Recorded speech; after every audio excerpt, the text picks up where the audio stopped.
Before we talk about which factors impacted, remember the two categories. One was the team composition, and second was the team dynamics. Team composition means who's on the team. That didn't matter a whole lot, as we just saw in the poll. What really mattered was how the teams interacted, the team norms.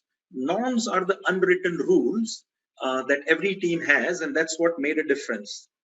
Just think about this. Even at Google, where all the work that is done is highly technical, even there, what mattered was not who was on the team, but how the team interacted.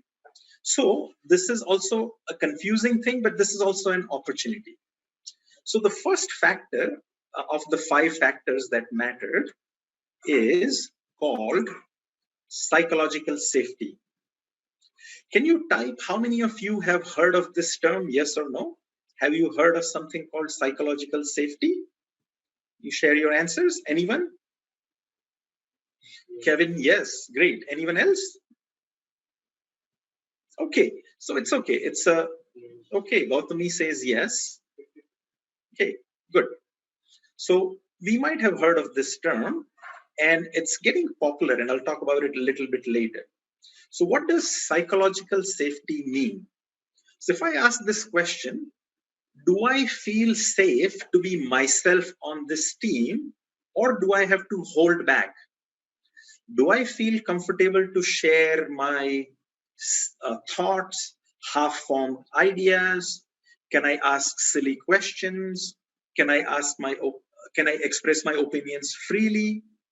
Can I admit if I make a mistake on this team? Can I share honest feedback with my team members without the fear of being embarrassed, ridiculed, rejected, or punished? So, in many organizations, if you speak up, there are consequences. Now, what is the opposite of psychological safety? Anyone wants to venture the answer? What is opposite of psychological safety? What do you think? Anyone? Okay. So, the opposite of psychological safety is fear. Neuroscience has proven again and again that fear doesn't work for 21st century organization where we have to use our brains. But leaders sometimes are stuck in the old paradigm of the 20th century. In fact, no 21st century organization can afford to have a culture of fear. So, psychological safety is there is no risk to being yourself. You can let your guard down and open up. So, the second factor is called dependability. What is dependability? Just like just like what you think it may mean, when team members say that they will do something, can you depend on them to keep their promise and do quality work and do it on time? What is the opposite of dependability? Anyone? Obviously, not dependable. Or, so the opposite of dependability is avoiding responsibility, shirking responsibility, passing the buck, blaming others. So that's the second factor that matters on teams. First one is psychological safety. Second one is dependability. Third one is structure and clarity. So what does structure and clarity mean? As a team member, am I clear of what is expected of me? What is my work? And do I know how to do it? What could be the opposite of structure and clarity? It could be confusion. Team members are not sure who is going to do what. They're not sure about their roles, goals, or maybe how to achieve them. So most organizations have structure and clarity somewhere in their processes. Google uses a framework called OKR. OKR.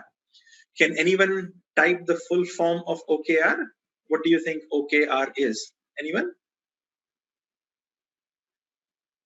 Okay. We'll wait a few seconds. Okay. Fantastic, Gautami. It's objective and key results. So that's the framework they use to set and communicate short and long-term goals. But most organizations have some kinds of tools and frameworks. It could be KRAs and KPIs, it could be balance scorecard, it could be some talent management modules in ERP, and so on and so forth. So what's next? The fourth factor is meaning. So meaning answers this question. Does my work give me a sense of personal and professional fulfillment? So meaning is personal and can vary for each team member. So for one team member, it could be I have to put my son through college. For someone else, it could be I love programming. And it could be being appreciated. It could be working in the areas where you are really good at. So meaning can enhance the engagement and effectiveness of teams. And finally, the number 5 is impact. So it is said that the millennials have entered into the workforce and they are more purpose driven. Daniel Pink spoke about the purpose driven economy, autonomy, mastery, and purpose quite a while back. So having an impact answers this question. Does my work make an impact for a greater good?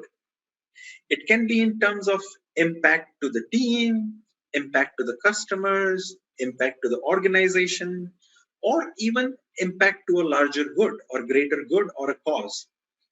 The subjective judgment that your work is making a difference, it's not only highly motivating, it also improves team effectiveness. Good. So take a look at these 5 factors that Google found were highly impactful of team effectiveness.